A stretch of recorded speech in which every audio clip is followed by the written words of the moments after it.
I believe that the most important secret to success for entrepreneurs is actually valuing your time more than you value your money.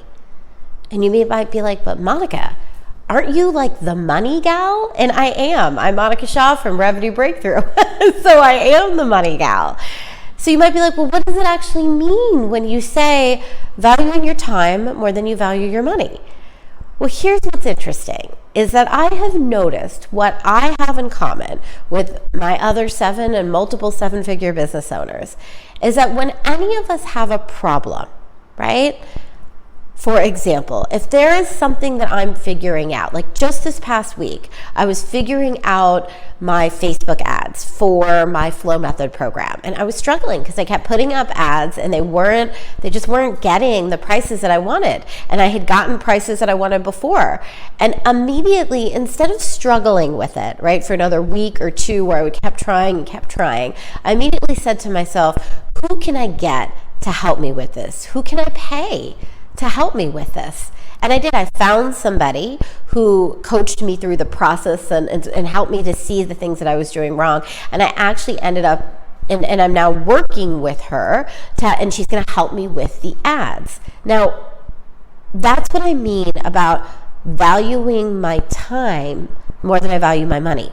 In the sense that when I see myself going down a rabbit hole where I'm spending hours trying to figure something out that I know someone else could teach me and we could go a lot faster, I'm very quick in all of the aspects of my life to hire somebody to show me how they're doing it, to show me how they're being successful. Now, you might think, oh, but doesn't that mean that you're spending a bunch of money? It does. In the short term, it means that I'm investing, and often investing in things that I don't really know what the outcome is going to be. But here's what I've noticed about the long term. What it does in the long term is once I've learned how to do something, or I've delegated something to someone else who can manage it sufficiently and appropriately, it gives me my time back. And when I have my time back, I can make an infinite amount of money. And that has been proven over and over and over again. The way that I learned to be powerful on a stage was that I hired a business coach.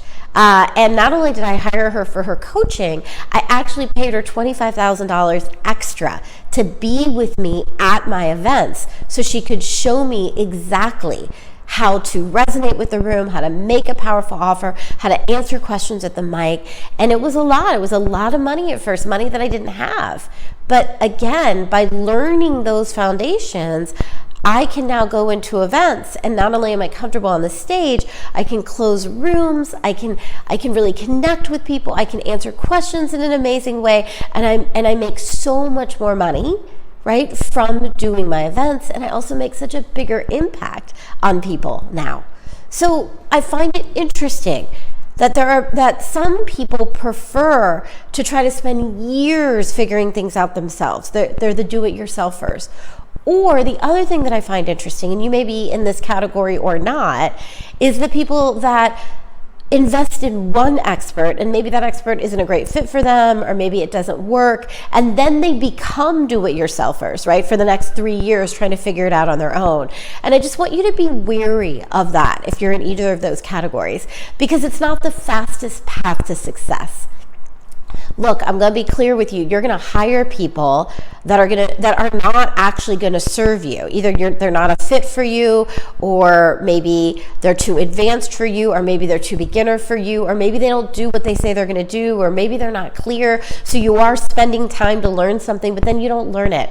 It's happened to me too. It's happened to all of us. But the key is not to get too disappointed in that, but to keep going, right? And keep finding people that can help you to utilize and maximize your time so that you can make a ton of money, right? Remembering that you want to value your time more than you value your money. And really this accounts for all the things, right? If you find yourself resizing pictures for your website and you know that's not in your zone of genius, right? value your time more than you value your money. Find someone to resize those pictures for you so that you can spend that time doing something else. If you find yourself trying to really figure out, like you're really struggling with like picking your target market and figuring out what price it is that you want to price your programs at, I can help you with that. Like this, in a heartbeat. In one session, we can figure out your price and your programs. And it's a great example of you valuing your time more than you value your money. So I want you to consider that this week as you move forward. Are you valuing your time more than you're valuing your money? Or are you allowing yourself to spin because you're afraid to spend the money? And I know it happens to all of us, so there's nothing wrong, but I just want you to notice it if it comes up for you. And if you're someone watching this and you're like, yeah, right, I could use some real support on valuing my time more than I value my money, and I could actually use someone to help me get out of spinning around this, I'm going to invite you to set up a conversation with me, and we can chat about what are the things that you need to figure out to get yourself more time back so that you can make an infinite amount of money.